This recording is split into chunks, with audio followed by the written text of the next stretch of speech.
1, Brother Ernest, di ba? Tapos pag hawak ang bagay na lang, pag hindi ito original, nauuna pa yung bag kasi sa katawan. Oo, di ba?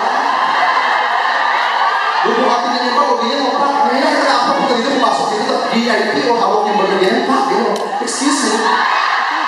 Saan yun?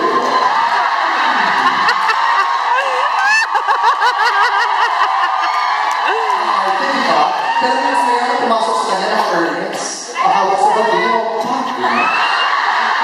Excuse me, something new po. Ang arte. Ernest at shoulder bag yan.